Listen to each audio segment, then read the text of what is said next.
I raised my family while our father drank himself to death. Now I don't know if I forgive him or miss him. I used to joke that our family could qualify as a natural disaster zone. The Rivers family. 6 kids, 1 drunk dad, no mom, and a house that somehow survived everything from busted pipes to full-blown electrical fires. I'm Lena Rivers, oldest of the bunch, and for as long as I can remember, I've been both sister and mother to my siblings. Mom left when I was 12. She said she couldn't take dad's drinking anymore. Said he was sinking us all. I guess she decided to save herself. I hated her for that for years, until I started to understand. Dad, Harvey, was a walking mess. A charming, infuriating, hilarious, pathetic mess. Some mornings he'd wake up singing old blues songs while frying eggs with a cigarette dangling from his lips. Other mornings he'd be passed out on the front porch with an empty bottle and a pink eviction notice tucked under his boot. The day Mom left, he told me, "You're the new captain now." I was 12. From then on, I kept the ship afloat. I took whatever jobs I could find, babysitting, waitressing, even mopping floors at the diner that pretended not to notice I was underage. Every paycheck went to bills, groceries, and bail money. Yeah, for my brother. There were 6 of us. Me, Noah, Sam, June, Caleb, and little Daisy. We grew up in the kind of neighborhood where everyone minded their own business because they were too busy surviving their own chaos. Noah was the brains, always talking about escaping. "I'm gonna get out of here, Lena," he'd say, staring at the skyline like it was another planet. Sam was wild, always hustling, always in trouble. June was quiet but sharp, the one who noticed everything. Caleb had this mix of innocence and anger that scared me sometimes. And Daisy, she was just a kid who deserved better than all of us. Our father loved us, in his own twisted way. He'd defend us against the world, but couldn't defend us from himself. I remember one Christmas when we had nothing. No gifts, no food. He disappeared for 2 days and came back with a half-eaten cake, a secondhand doll, and a puppy he borrowed from a neighbor. We laughed so hard that night. Then he pawned the puppy 2 weeks later for beer money. That was Harvey Rivers, a storm of love and destruction. By the time I hit 19, I was already burnt out. I missed out on parties, college, and sleep. I loved my family, but I hated my life. And yet, walking away felt impossible, because every time I tried, something would happen. Caleb would get suspended. June would get sick. Dad would land in the hospital. One night, I found Noah packing a duffel bag. "I can't keep doing this," he said. "You shouldn't either." I told him, "If I leave, who's gonna feed them?" He didn't answer. He just hugged me, said, "I'll send money,"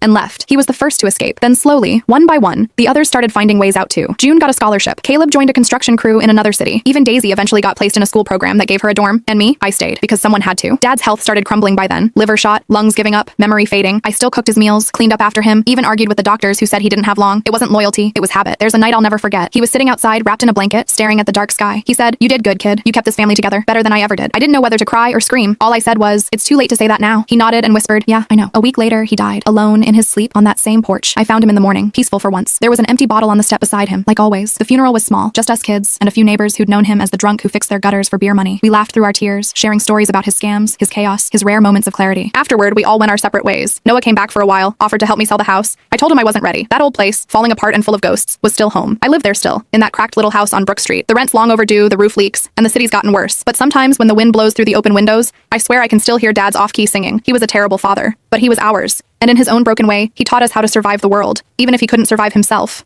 Now Daisy calls me every week from college. Caleb's got kids of his own. June's teaching. Noah's somewhere out west, sending postcards instead of apologies. We're all scattered, but somehow still connected, like frayed threads that refuse to break. People ask me sometimes if I miss him. I tell them, every day. Then I add, but I don't miss the pain.